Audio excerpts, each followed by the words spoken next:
Hi, welcome to another episode of Epic Sketch Time. Today is Tuesday, May 12th, and my name is Mark Monlitz. I'll be your host this week. Epic Sketch Time meets every Tuesday at 4:30, and we've been around now for about 4 years.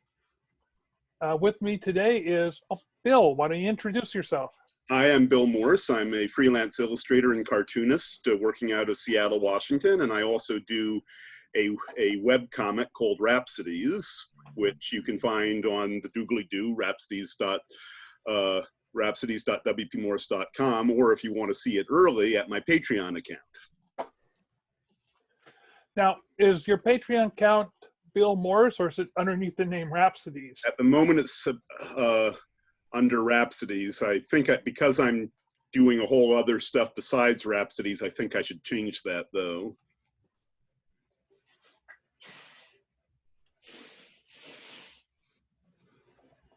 Kevin, it's your turn. Hey, how's it going, guys? My name is Kevin Bakuli. I'm a graphic designer. I specialize in branding and logo design. I'm based in Las Vegas, Nevada. I've been doing this since 2018, and just went full-time freelance. Well, started my full-time freelance Connected Designs, CNCTD Designs, late 2018. Nice. Hey, you've got a great sound quality there. Tell us about the microphone you have. Yeah, I'm currently using two things. I'm using a audio interface, which is a Scarlett 2i2, which is what's this again?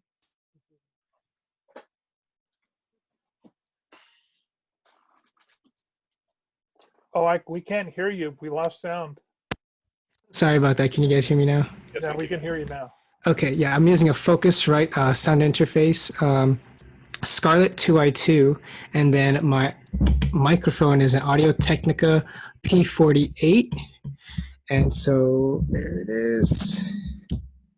Yeah, I used to do music, not as much anymore, so I got the hookup from my friends. Shout out to Ryan if you're watching this. Now, if anyone wanted a sweet microphone set up in an interface like that, how much are the components?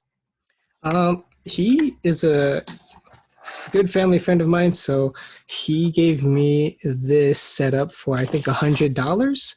But if you're the more you invest, well, you just got to know where you're looking for. But this is just very basic stuff. I estimate the most maybe it was $150 without the hookup that he gave me. Very nice. I've been starting to I've been starting to do a lot more web content on my YouTube account. So I've been quickly discovering that while my phone does the trick, I sooner than later want something better. Yep.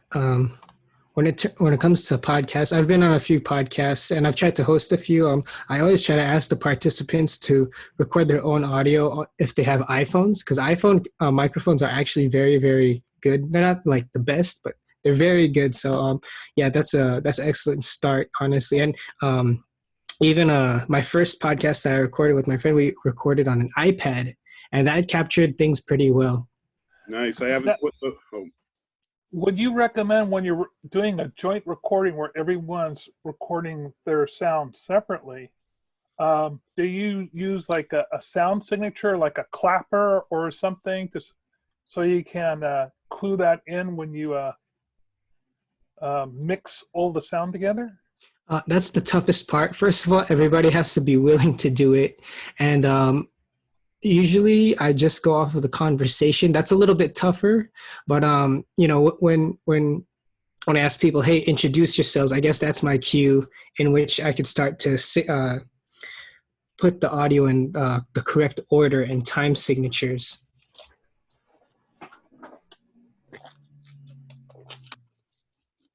Very cool. Yep. So I have my Mermaid for Adrift. I finished off last night. Oh, cute. Yeah, I went for some easy chibi eyes, but whenever I try to draw a chibi, it doesn't come across as cute looking as I hope it to. My Adrift is sort of continuing misadventures of this one mermaid. And What's the next key word after adrift? is rescued, Rescued.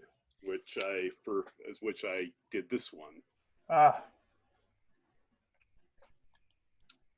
And speaking of that particular mermaid, something I want to show you guys before we start drawing in full.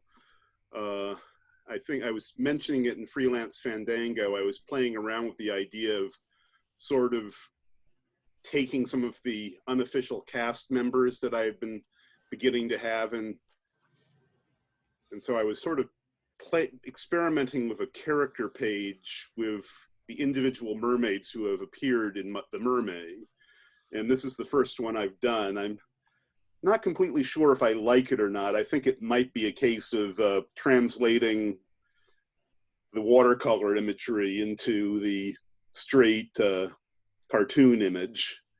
you know, I like that. I like this better than what you showed us yesterday. So I think it came across pretty well. Okay. Mainly because her tail has more defined features, and the overall detail you have here is pretty good for a character sheet. I like it. I don't think you need to go in whole hog. The only other thing I would recommend that you do is have squares down below for a color palette for the character. That's a good idea, because I was sort of, this was the other frustrating thing I was having from translating the watercolor to this, because, for example, what I used for her skin tone in the originals was a watered down Payne gray, and Payne gray in the as far as the computer palette is concerned is the color of her hair. So I was, instead of, and I don't think just making it turning down the opacity would bring out the wonderful blue tones that actual Payne gray paint has, so I went with a light sky blue instead.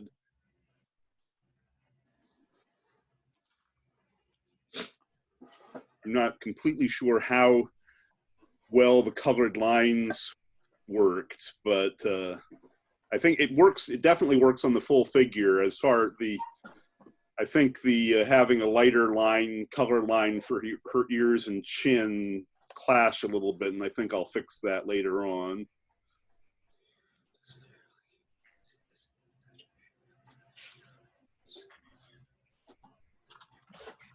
But for the most part, it's a good first proof of concept one. So you're still screening, sharing Right, screen, yeah. Bill.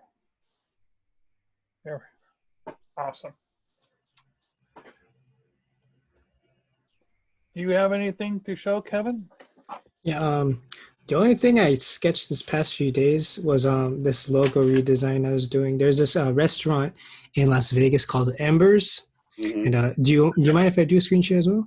No, go right ahead. Okay, so I'll show you the sketch first. So it was a restaurant. They closed a few years. Oops. Ooh, hold on. They closed a few years ago, but I sketched this out late the other night. It's embers, and then I wanted to make the like fire embers in the shape of an E. Originally, the original logo was just like a fire, like a generic fire. So what I decided to do is I went to Illustrator. 1 second. So again, here's that sketch, and then screen share. Share screen.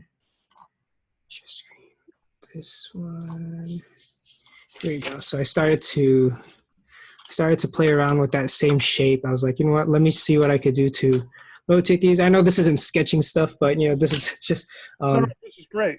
Yeah. So this is just how I started. In logo design, we always say start black and white, but in the back of my mind, I was like, you know what? I really want to do this color palette. So started with this yellow, this orange, and then this darker orange. And then I started to play around with the angles. So, would it look cooler if I smoothed out the corners? And I said, this seems just a little bit too far out from what I personally wanted. And then I started to transition. I was like, what else can I do with this? Can I make it more compressed? And like, if I was to hand this off to somebody else, how much detail can they actually capture if I were to scale this super big or super small? So then as opposed to before, I had those angles at 67, 45, and 22 degrees. And I moved it down to half of that. So I had it at 33, 70, 33, 22, and 11. And then I came up with this concept. So it's the same E, and then when it comes down to like, emulating that spark feeling, I felt like, okay, let's see what I could work off with this. So then I started to, add the typography to it. And so I said to myself, okay, let's see what I can do. So this is the full logo, and then also in black and white. And then moving on, if I took out the Grill and Spirits, that's how it would look like. For some reason, I kept thinking in the back of my head, this looks a lot like AM PM for some reason. I think it's because of the colors, but I was like, you know what? I wanted to emulate fire, like, because, the place is named Embers, and then here's the logo by itself. And then if we had to make it horizontal for some reason, I just moved it along, and I was like, that's what it would look like. Part of me feels like it looks a little bit too industrial, but I continued on with it anyways. And so today I made the cover of Brand Redesign. Of course, I have yet to create any applications of it, but yeah, that's all that sparked from this sketch. Good. That's really interesting. I was looking at your 3 strokes along. It was reminding me of the katakana alphabet character for the Japanese sound me. Me. Yep, me. Yeah. I'm glad you mentioned that. I did not even think about that actually, but yes, you're absolutely correct. Yes.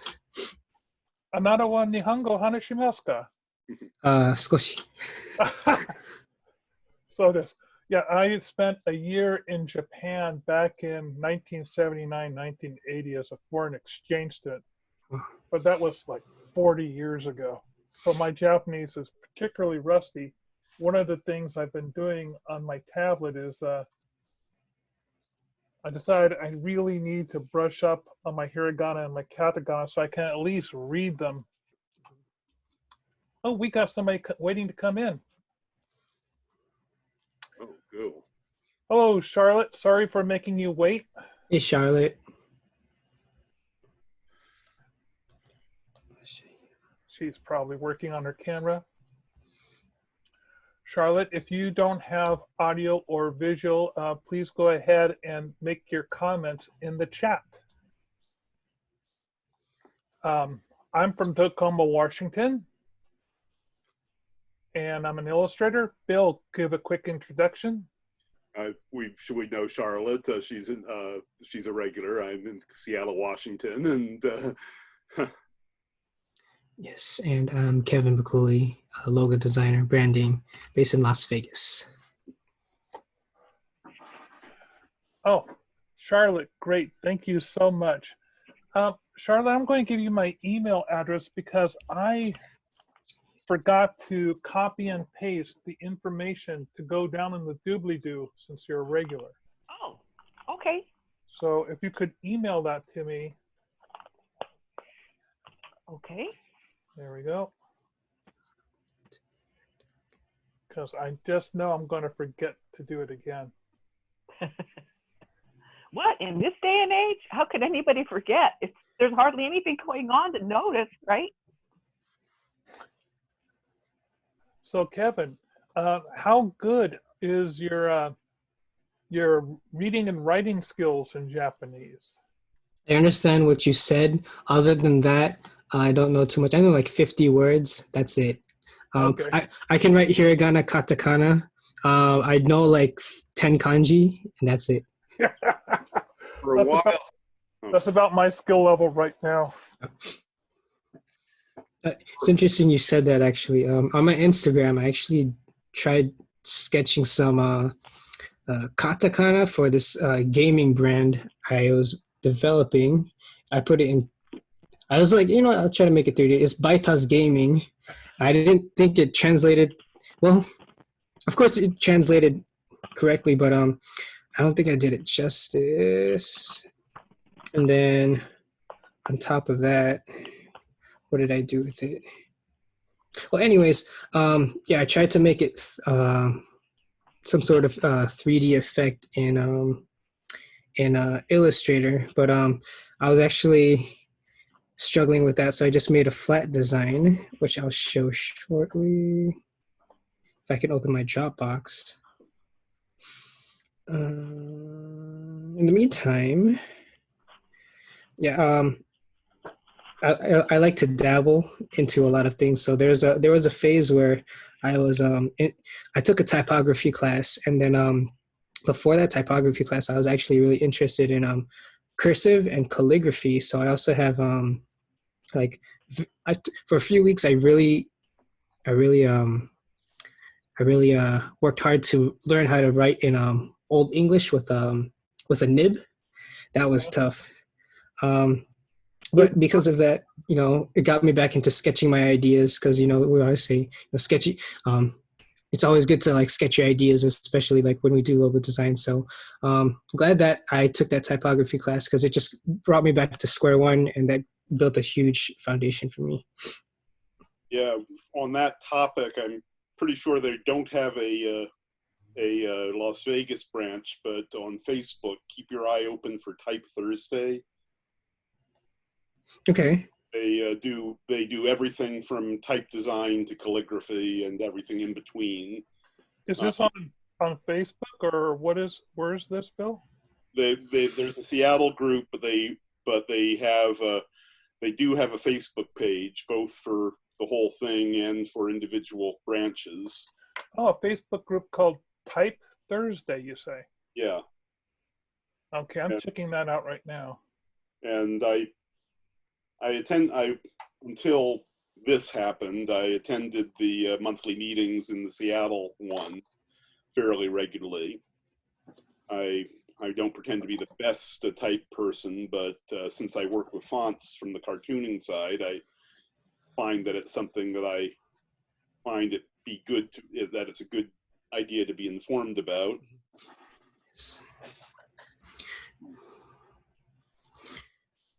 Yeah, type is funny.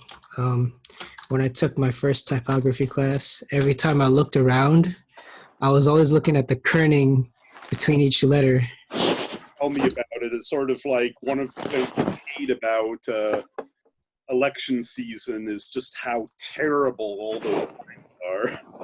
Yeah. So I told my instructor, and he's like, "Yes, you've been cursed." I'm going to show you guys a blast from the past. This is my college typography manual. Ooh. Or my calligraphy manual. And I took a full quarter in calligraphy. And this is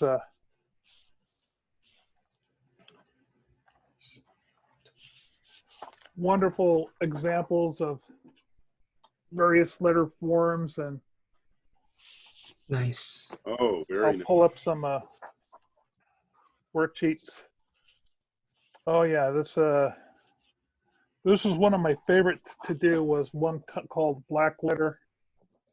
Ooh, I think I know that one. It's a nice kind of collegiate one. It's used on a lot of diplomas and stuff. So I Right. was making a lot of phony diplomas. Yeah, one thing I've been keeping my eye open, but I've never found it because I haven't figured out how to phrase the query in Google correctly yet. But trying to find people who do vector versions of illuminated manuscripts.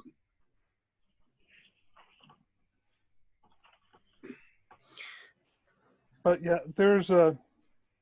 I've seen this guy on YouTube, and he's the most brilliant calligrapher I've ever seen. And part of it is he uses these really unique tools. his stylus or what he hangs on to will extend out like this, like a normal pen, but that's not where the pen tip is. The pen tip actually comes off on the wing and then comes in at an angle. Yeah. And he does amazing stuff with that. Oh, I've seen those. Those are awesome. I've seen those pens for sale. I've never had the nerve to try using them or have any idea how they're used. I actually bought one and tried it, and it was amazing how much easier it was to write with that script with that. It was fantastic. Now, is it because of the counterbalance on it and you're just not applying the same amount of pressure, or did it give It you just feels like a more natural angle. Yeah, that's right. Yeah. It's more ergonomic because if you were to hold just a normal chiseled marker at that angle, it exerts significantly more effort as opposed to if it was offset like those nibs are. So it's probably like you were saying, the pressure points that you have to use are different because it's just so natural in your hand. You can slide it smoother instead of having to angle it and, contort your hand trying to do it. Yeah. It was awesome. Yeah, this book, the reason I hung on to it for so long is taking a quarter of lettering for anyone who's interested in being a designer. It will just help you with kerning and leading so significantly if you're actually forced to do everything. Oh, definitely. I mean, and once you've gotten the hang of kerning, you can't ignore it anymore. And yeah. Yeah. But right. it's also, I love how, for example, this one shows little gray circles to give you an idea of what the appropriate space lettering is between words by using this O trim. Oh, And so that was a nice thing to figure out, because trying to figure out the right space between words was always a killer. And then it had a bunch of great advice for dealing with upper and lower case. And unless you just do it by hand, you just don't get the same sensation.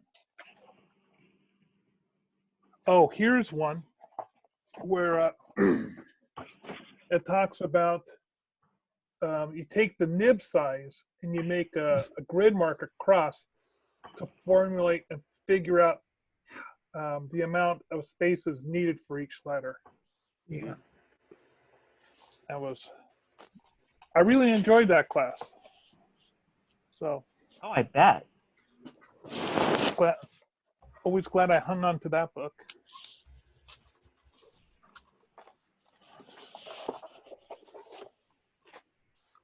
This is keep in mind that back when I was learning how to do type, there were machines that could do it, but you had to type in the math for it. And every font family had a different math formula. Yeah. Which is why designers would often only use 3 or 4 fonts. And those fonts would be associated with a certain type of profession. Like Optima, you'll see Optima used everywhere for medical profession. So it's a default font. That's because all the designers, they were lazy and they just wanted to remember that one math code. I had my 5 favorite font math codes, and they were right up next to my cutting board, so that I could code that in, send it off to the typesetter, get my sheet back 2 days later to wax it up and copy and paste it onto the board. Oh, man. This is showing me how old, making me feel old. I think I was at my education was right at the edge where we were still having to get those acetate sheets with all the letters on them for the class. This is how old this textbook is. This showing kerning examples for the different sizes of leading. so you can get an idea of the spacing. No one has a manual for this. You just type into the computer to see whether or not you like the look of it. But Oh my God. And then down here are all the math equivalents for the font for the pica and kernings that you would use for the formulas. Oh, wow.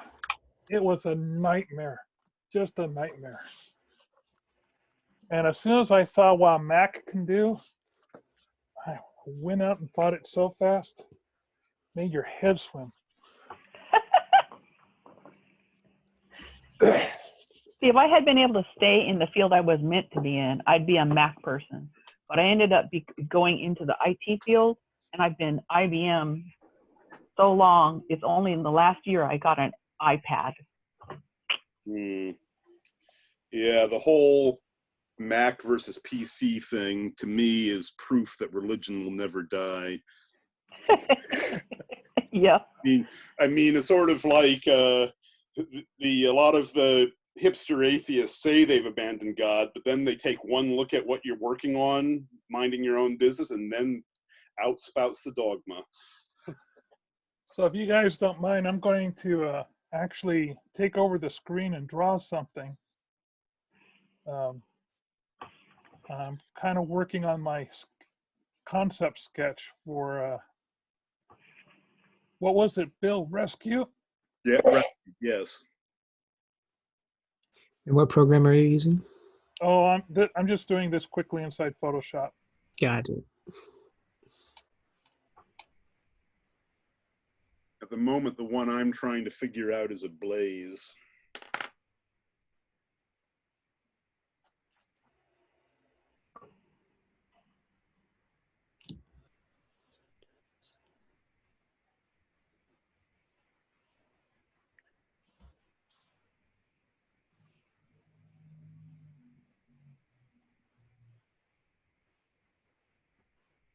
Sometimes I wonder what a lot of these people were thinking when they were doing,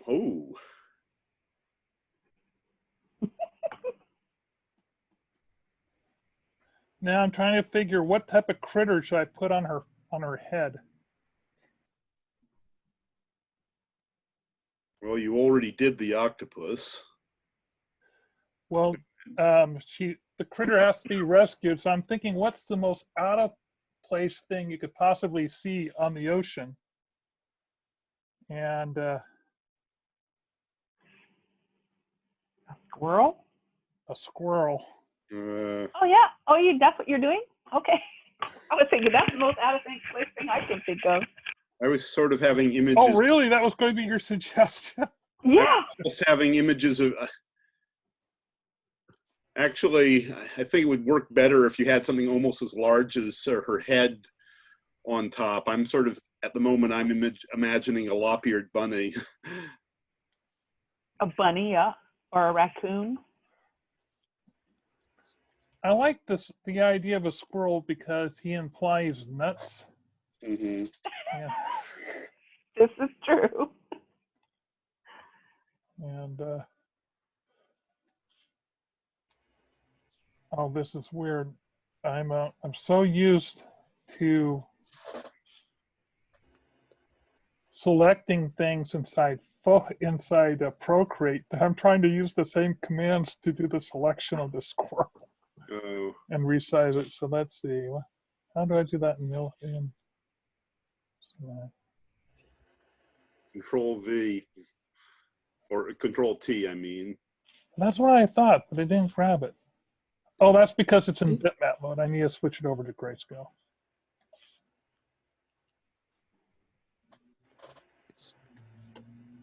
Come on, deselect.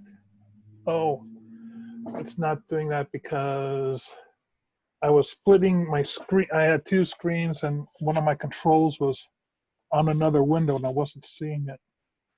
So I'll just take that. Oh, there we go.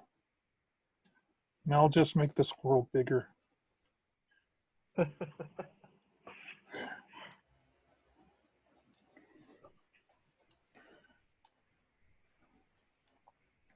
Should he be holding a nut? No, I don't think so. Then everyone will start thinking it's the squirrel from Ice Age. Mm-hmm. and perhaps makes it come off as a little too, making you wonder whether it needed the rescue at all. And let's see. Go in, figure out how to make the face look even cuter. Yeah. Oh, speaking on the subject of wet rodents, are there Nutaras out here? That's the swamp rat. The invasive swamp rat. The small. I saw a something swimming when I was out bird watching the other day. At first, I mean, normally I would have assumed it was a muskrat, but the head didn't look right. Well, have I ever told you my muskrat story? I'm not sure. Oh man. So I'm petting this muskrat, and I'm walking along. Okay, there's at my college in Central Washington University, there was this canal that runs through the campus, and we all called it the Ganges. How do you spell Ganges? Ganges, I believe. Mm-hmm. Okay. And so the main part of the campus is here. I lived in a group of dormitories that was way out on outside the edge of campus. Since then, it's built up and it's now in campus. But back in the day, the gym was over here. Here was the main part of campus. And so these dorms were way out here. And the Ganges went like that. And there was a walkway that went along the Ganges to the main campus from where we called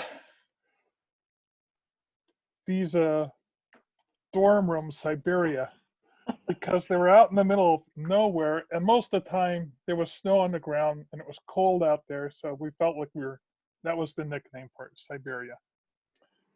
Anyway, so I'm walking along this thing, and I'm with two of my friends, and I'm petting this muskrat, and come along these, three cute co-eds, and they say, "Oh, what's that?" I said, "It's a muskrat. Would you like to hold him?" And they said, "Yes." So I held him out, and they held him, and they petted him, and he was looking really friendly, and they handed him back. And then, so here I am on the edge, and I just threw it right into the Ganges. And they said, "Why did you do that to your pet?" I said, "Oh, that wasn't my pet. I just picked him up 5 minutes ago." And I had.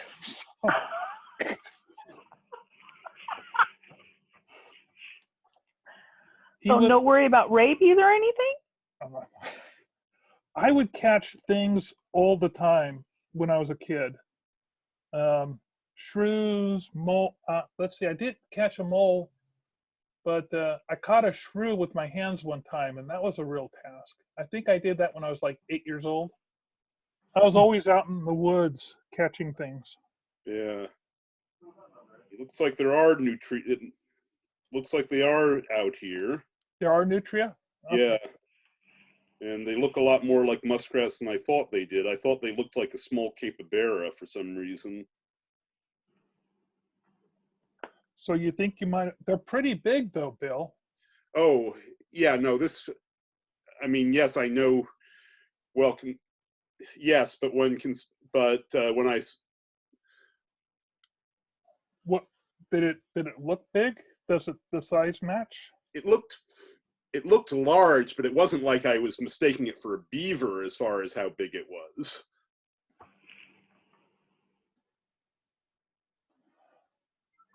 Because I thought no, beavers are pretty big, aren't they? Yes. I mean, beavers, I'm pretty sure, are the largest North American rodent.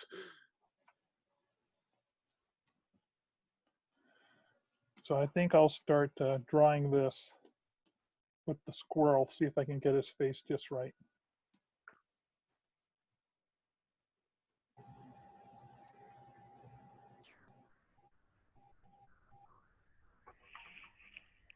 Okay, but yeah, I just found a chart. They appear to be twice the size of a. Yeah, it could have been it. I mean, I was a little too far away to know for sure. The only thing I was going by was that the head did not look. The head was too rectangular to look like a muskrat to me, but I didn't get a close enough look to know to be able to tell for sure.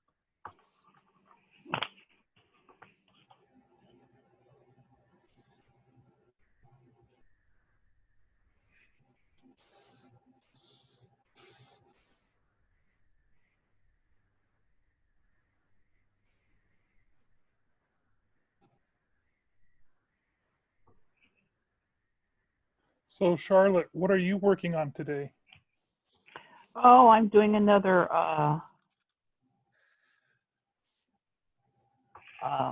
benefit of the lockdown, I guess you'd call it, sarcastic. Did you want to show? Should I break the screen share? Well, I can't really show it because I'm doing it in pencil. Oh. So I'm not sure how much is going to show up yet. Did you see the last one I did? Yeah, we could see the last one. Go ahead and hold it up. I've stopped doing screen share. I don't know if you can see it. Yeah, that's coming across pretty well. This is the before the COVID pandemic, because I always used to have to wear my respirator. I don't know if I ever had to wear the respirator when I was at the meetings, cartoon meetings.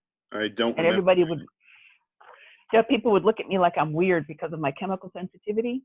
And I was reacting to something at work in the building, and they wouldn't test the air. And it made me mad because I knew it was something in the building, but they wouldn't test it. And since I've been home, I can tolerate perfumes again. So now everybody else has to wear masks. And when I do wear my respirator, they're looking at me like, well, how cool is that? Where did she get that? How can I get one? Because they all sold out at Home Depot. I made my own. It's Oh yeah, that's right. I mean, as a matter of fact, with my laundry day, I washed them. So I finally got around to giving them proper wash.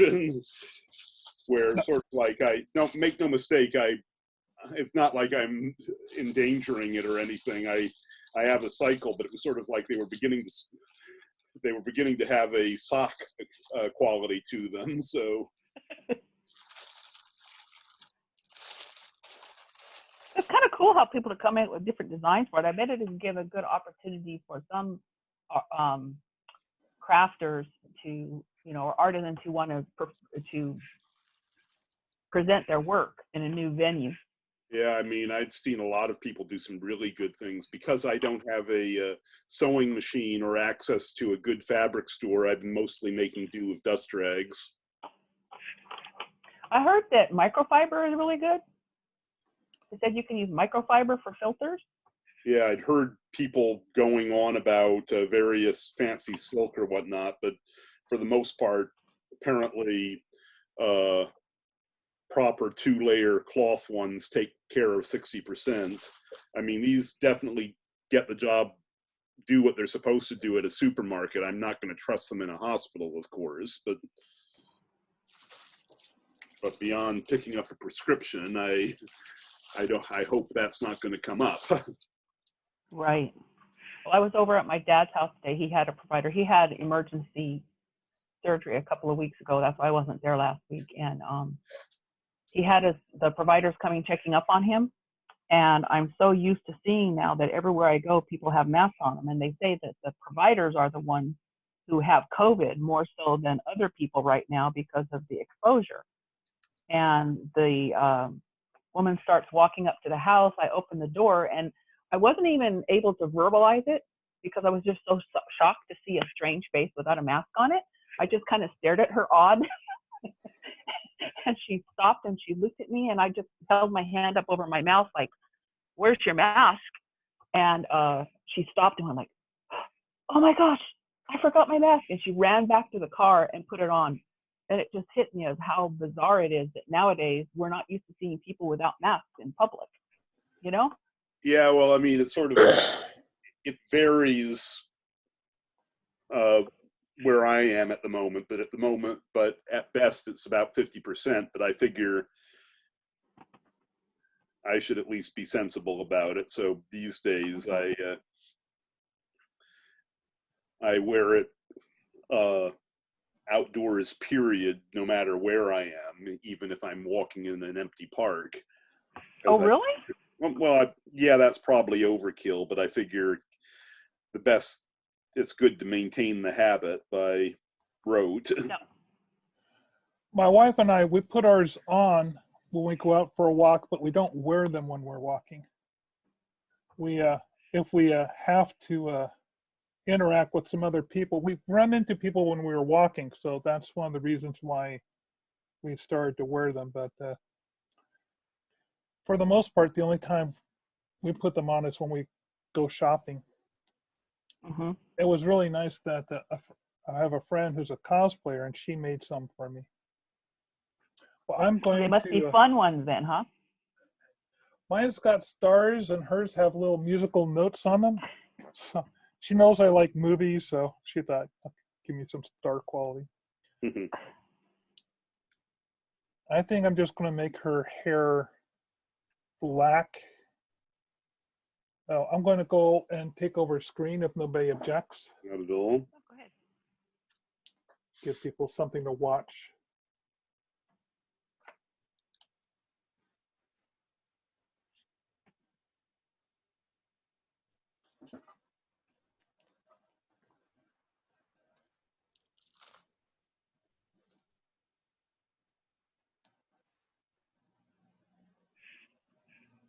I like the look on his face.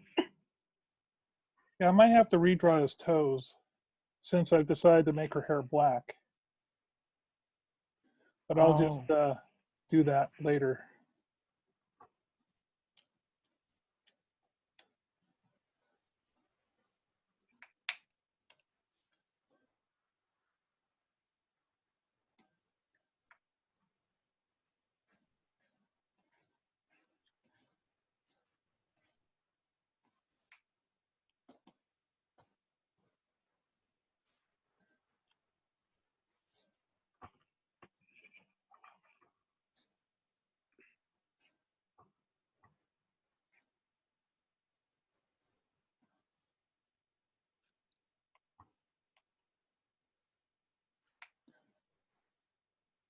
One of the topics we often have in this is movies that people have been watching.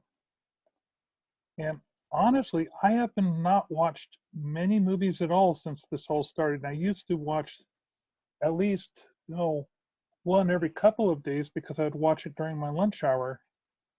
But with my wife home, I've been sitting down and watching things with her in front of the TV. Yep. Yeah, there's a few Netflix films that I was curious about. There's this new animated one. I'm blanking on the name of it, but it's the one with the creepy kids with the pink yarn hair.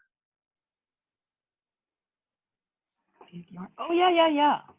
I saw those. How is that? I don't know yet. Though an animation reviewer that I follow, who calls herself Cell Specs, was mostly impressed by it. She didn't call it any great masterpiece, but she enjoyed it. So it's what type of creepy anime did you say, or? It's kind of, it's a CGI based on this children's book that is kind of aimed at the Lemony Snicket crowd, I think.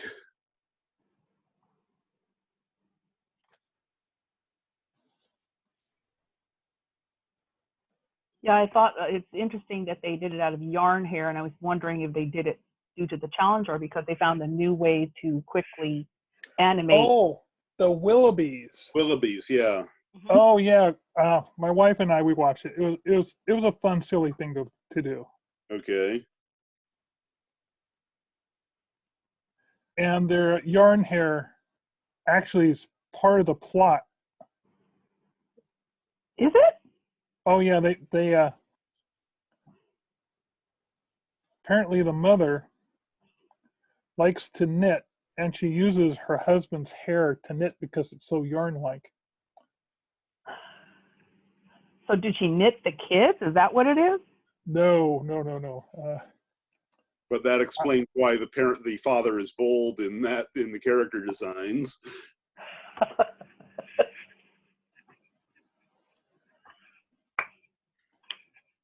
Yes.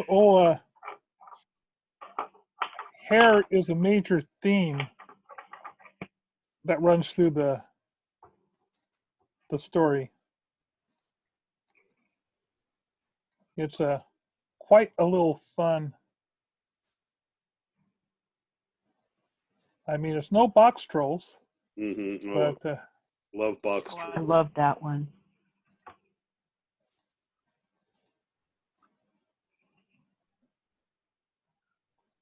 I mean, I run into a few people who think that who don't like box trolls because they think that the villain is a transsexual, whereas as opposed to if you actually watch the movie, it was merely a disguise. Well, that's just a stupid thing to be upset about for a movie anyway. That was a good movie. It's one of my. I think it is one of my. I think it's my third favorite Laika film so far. Third favorite what? Laika film. What's Laika? The maker? Laika is the animation studio that did Box Trolls, Coraline, Paranorman, Kubo and the Three Strings, and Missing Link. I didn't see that one yet. Yeah, I haven't seen Missing Link, but I think Missing Link is that currently on Netflix. It should be. I rather enjoyed it. It was shame. I don't know why, but it bombed in the theaters, which is a shame. Was it because of competition? I have no idea. Apparently, I'd have to double check on that. There was some competition, but not. It wasn't like it was had the bad luck of being in on the same weekend as a blockbuster. I'd have to do the research to answer that question.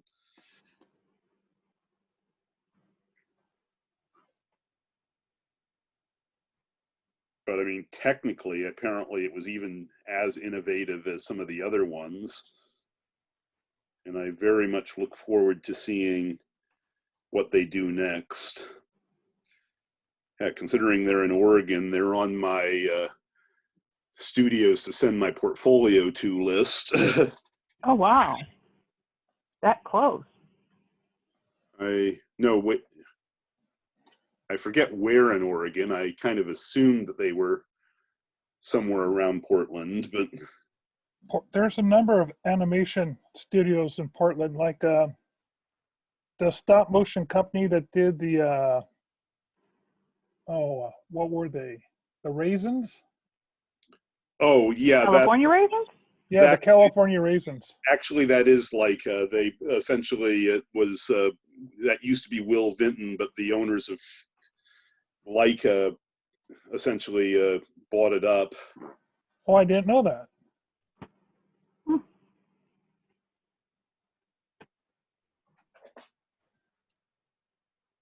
So do you only discuss animated movies or any movies? Any movies. I watched a kind of stupid movie yesterday, but it was funny. It was called Travel Buddy. Have you seen that on Netflix? No, I don't. No, tell us about it. It was it's a Greek, Turkish movie, so it's subtitled, but it's kind of like a Turkish version of Planes, Trains, and Automobiles. It was kind of fun. The John Candy character was just so extreme. It was fun. And the other thing was that the main character was actually a Turkish singer, a pop singer or whatever, pop rock singer. And it was interesting to hear the cultural difference in how, because when he was singing earlier in the car, I thought, oh, wow, listen to how he's reverberating his voice. It's not like a regular American singer. He definitely had that kind of warble in it. I thought it was kind of interesting that it's actually incorporated into their pop music too. Yeah, I haven't been watching many movies this month, mainly because I've been spending my evenings doing Mermaid. Oh, I love those pictures. I love the one with the best friend. Oh, thank That you. was just awesome. That was awesome. Yeah, matter of fact, I've been having fun because I've been having fun putting recurring characters into it to the point where I'm planning for a. Don't mind if I show this one again, Mark. And Go right ahead, Bill. I was playing around with. I've been sort of been figuring out how to do, coming up with more content for my Patreon account. So it occurred to me that I have recurring characters for in Mermaid. So I sort of started playing around with creating write-ups for those cast members. Oh yeah, that'd be great. Oh, I'm sorry, Bill. I need to stop sharing my screen so you can show them. Okay. Okay. There we go. Go right ahead. Aww. Now I have to check the characters to see if I had the same summary when I saw their pictures. Yeah, so far Doris has shown up 4 times in this Mermaid. She was the one, well, 3 times, not counting tomorrow. Actually, 3 times with tomorrow. She was the one hiding her head in the bucket. She was doing the Outcast one, and she'll be the one for Adrift tomorrow. So is there a main character? Is there one of them that's the main, or are they all just equal right now? At the moment, they're all regular people. So Doris, and I've actually, and I'm still naming them as I go along. So for example, the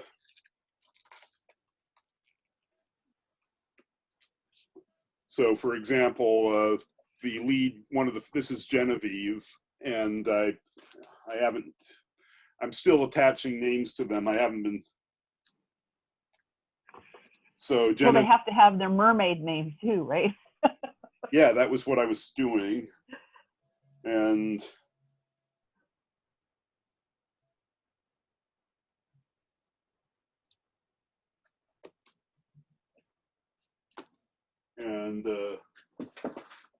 then as far as who I've named who, embarrassing, I have enough of these things that it's hard to keep track of them now. And then Genevieve's older sister, Gina. Which one is it? The one on the right or the one on the left? Well, considering the one on the left is an octopus. No. I was looking at the picture on the right. Oh, right. The jumping rope. Yeah, I don't know who she is right now. As I said, Okay. that's Gina, and then Doris with her typical bad luck, where when she comes out, she comes up for air only for it to be raining. Aww. And I'm having, I think this is the first appearance of Genevieve from last year. And one of my favorites, Doris's first appearances. Oh, poor thing.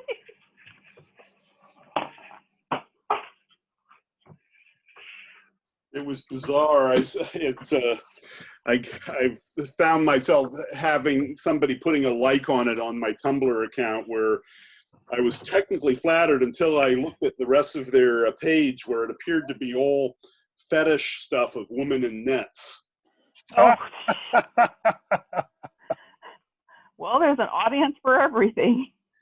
I'm afraid so, and you can find most of them if you browse Tumblr and DeviantArt long enough.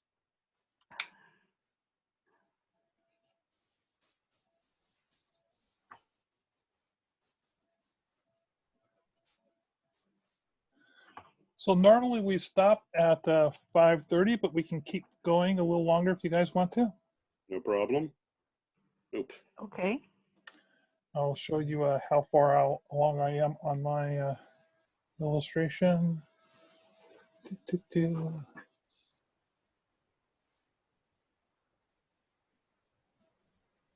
It's rather interesting what you were saying with the transition with Procreate, Mark, as far as getting used to different controls. Since I go back and forth with Procreate and go back and forth between Procreate and Clip Studio Paint, the one that keeps throwing me off is suddenly realizing that the tapping the pen does not work to switch to the eraser. And because you're doing screen share with the Clip Studio Paint, you suddenly have to remind yourself every single time that no, you're using the keyboard.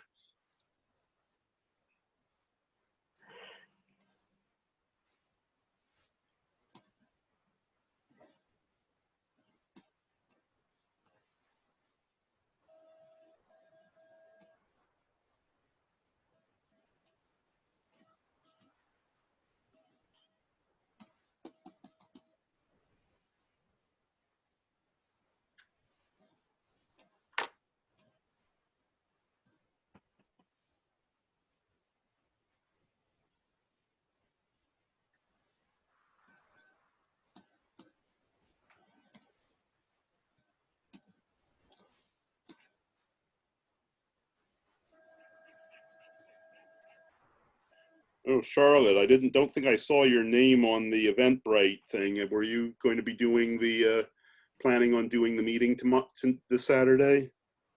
I haven't had a chance to get on Facebook much yet, and I was wondering about that. What is this Eventbrite? Is this something I have to download and install? No. It's a YouTube. It's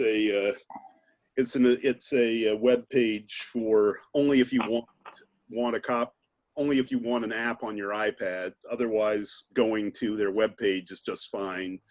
Regrettably, I can't just give people the link on web. I can't give anybody the link on, just give people the link just like that, because we've learned the hard way that leads to some people. Trolls?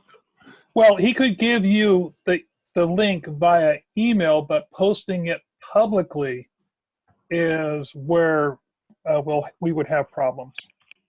That's how we get like trolls coming in and trying to mess up with Troll things. is a very kind way of describing these people. Yeah. Yeah. Yeah, that was my only question, because I have problems on my iPad, because I don't use the Facebook application. I use the web. And so some things will work and some things don't. I once had my Facebook hacked. No, I actually once had my email account hacked because of a link with Facebook. And so I don't really give Facebook a lot of permissions anymore. And I don't trust it. No, this isn't for computer security. So it's like, I want to know, what is this? And I don't mind doing it if it's not going to be installing anything or sending me more spam. Eventbrite is basically a website where you go and you provide your email and your name, so that the person who's conducting the event, they'll have your name available so they can recognize your name when you come. First of all, the email's there so that they can email you the link.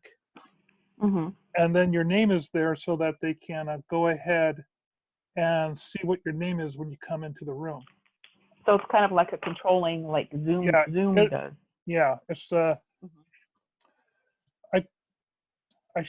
I tried to do the Zoom thing one time, and what happened was, instead of sending people a link to get into Zoom, they got a link that just got them to sign up to register again.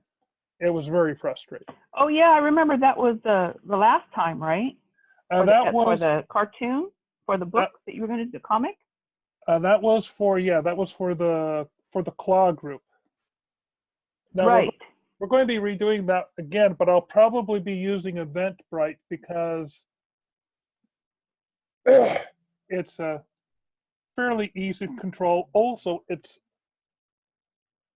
off the website of Zoom, so it gives you just one more layer of protection. It's off of Zoom? Well, it's not. Eventbrite is a separate site into itself. It's just a way Right. for you to get reservations, and to, if you're charging money for an event, they will process the fees for you. So let's say that you want to conduct, Zoom doesn't process money, Right. right? So you need a second site like Eventbrite for people to say, oh, I'm going to come. Here's my $2 or my $10 or what have you. And then that's when they gather those emails, send you the link, and then also have your name so that they can verify your name when you come in. And you have that on a spreadsheet in front of you when you're opening up the Zoom account. Does that make sense? Mm-hmm. Okay.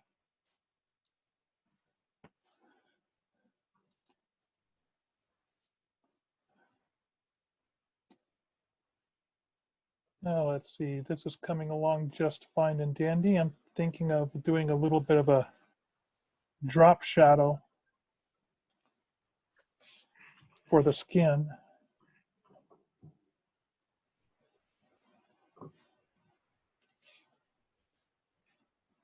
Oh, I see.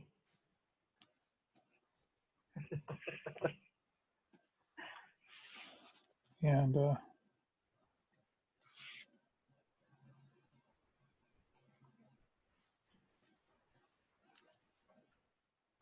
this is the wrong color.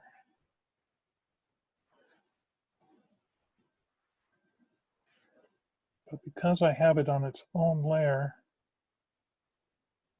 I should be, let me, or I can go ahead and change the opacity of this layer.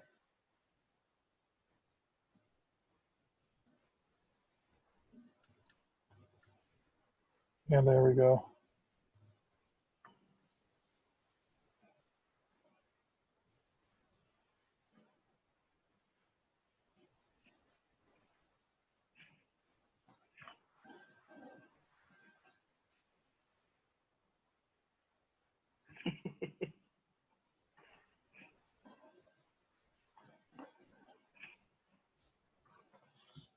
And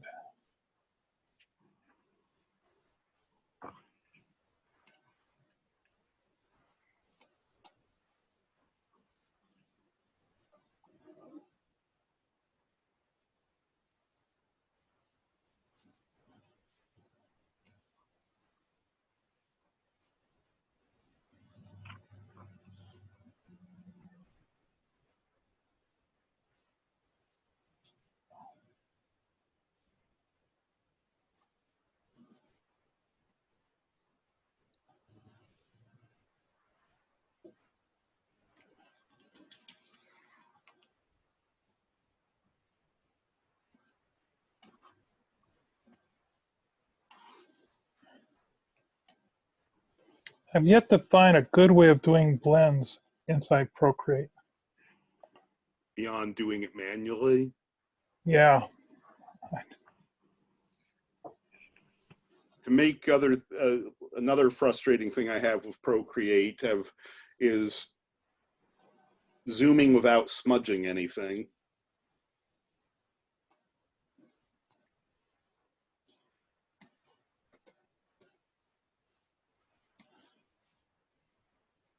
I mean, frequently I'll just lock the line layer once I've finished it to avoid that, but that doesn't help you while you're putting the finishing touches on the lines.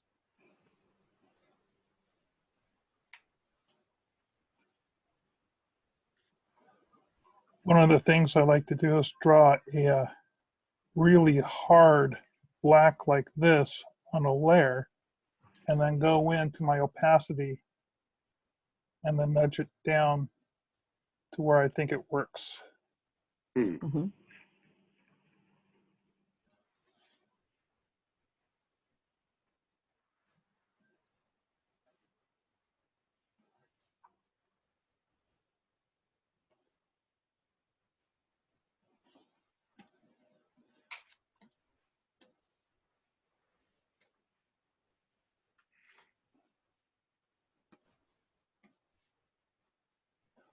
I also like how on my stylus, I can just quickly hit a button on the side of my stylus to get the line controls, where you just don't have that quite the same option. With buttons or a wheel or how? Oh, let me stop sharing. So here's the stylus for my Wacom monitor, and you can assign different commands to the buttons here. And what I have is, for this first one, when I click on it, it'll bring up the menu for my brush size. And I'm always changing my brush sizes, and I'm doing it really quick. So I'll switch back to sharing my screen. But does it just work with Procreate or Photoshop, or can you get it to work that way with Oh, Procreate too? this is for my Wacom. So I've got a Wacom monitor. So every time I hit that little button, this menu just pops right up.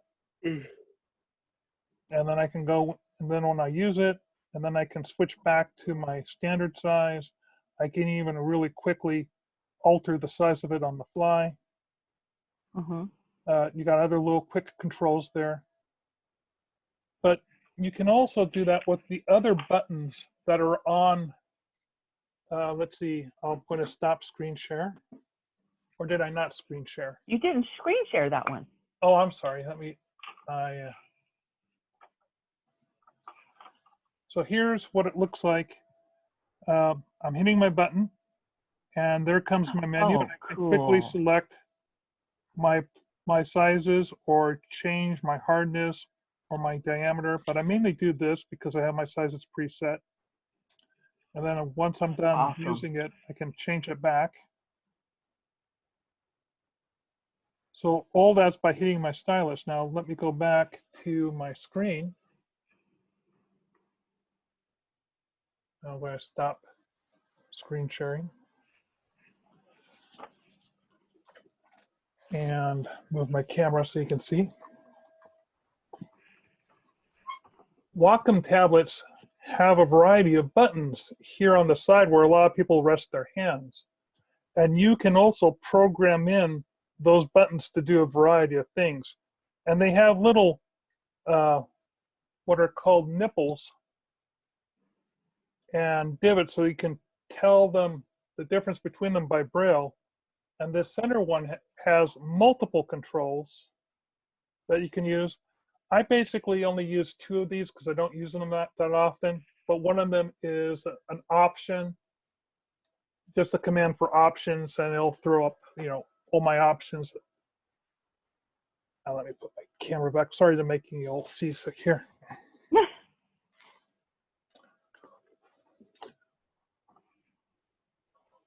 Well, guys, I hate to say this, but we're getting on to 6 o'clock, and I'm going to have to call this good.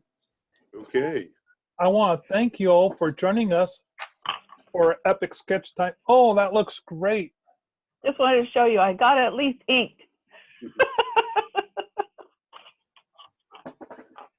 So I hope you'll all join us this Saturday for the meeting at Cartoonist Northwest, which will be have a speaker from Kindle telling you how to put together Kindle books. That'll be very informative. Bill, why don't you go ahead and post a link to Eventbrite into the Epic Sketch Time Facebook page? Oh, right. Yes, of course. Yes. I think you're going to be doing an email to send out links next Wednesday and again that morning on Saturday. Yeah, well, this Wednesday, yes, but tomorrow, but yes. Okay. Anyway, thank you guys for coming. Thank you. Thank you. No problem. Great seeing y'all. Bye. Bye. Have a good night. Good night.